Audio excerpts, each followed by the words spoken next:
नकली भेड़िया। जंगल में इन दिनों एक अनजाना डर फैला हुआ था। सभी जानवरों में खुसर पुसर हो रही थी। हर कोई एक भयानक जीव की चर्चा कर रहा था जिसे उन्होंने कभी पहले नहीं देखा था।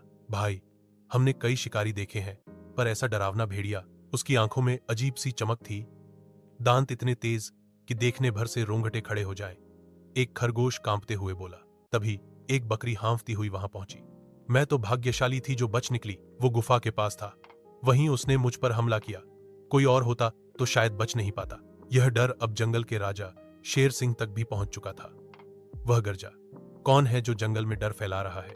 जब मैं हूं तो किसी को डरने की जरूरत नहीं। राजा जी, एक बंदर बोला। वो गुफा के पास दिखा था। शेर सिंह उसी वक्त गुफा की ओर रवाना हुआ। रात घिर आई थी। शेर सिंह झाड़ियों के पास छुपकर बैठ गया। कुछ ही देर में झाड़ियों से एक अजीब जानवर निकला, चेहरा भेड़िए जैसा, शरीर शेर जैसा, पूंछ चीते जैसी और पंजे बाघ जैसे। शेर सिंह की आंखें फटी रह गईं। वह बिना कुछ बोले वापस जंगल में लौट आया। अगली सुबह जानवरों ने पूछा, राजा जी, क्या देखा आपने? शेर सिंह गंभीर स्वर में बोला, वो जीव कुछ अलग ही है। मेरी सलाह है कि रात में कोई बाहर ना निकले। बकरी फिर हंसी। लगता है इस बार शेर सिंह की हवा टाइट हो गई। सभी जानवर हंसते हुए चले गए। शेर सिंह ने यह अपमान सहन नहीं किया। उसने ठान लिया, अब मैं उस रहस्य से पर्दा उठाकर ही दम लूंगा। अगली सुबह वह फिर से गुफा के पास गया।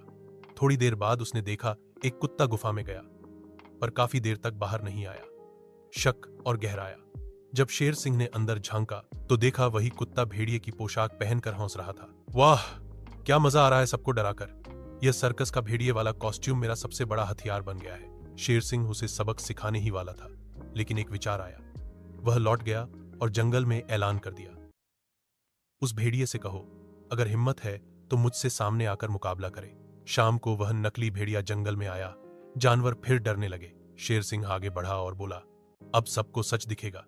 एक ही झटके में उसने नकली भेड़िए के चेहरे से नकाब हटा दिया और वहां था एक कुत्ता। सन्नाटा छा गया।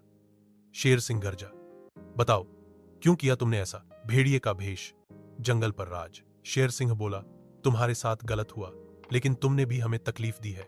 माफी मांगो। कुत्ते ने सबके सामने माफी मांगी और वादा किया कि अब वह सभी के साथ प्रेम से रहेगा। सभी जानवरों ने उसे माफ कर दिया और वह उसी जंगल में रहने लगा।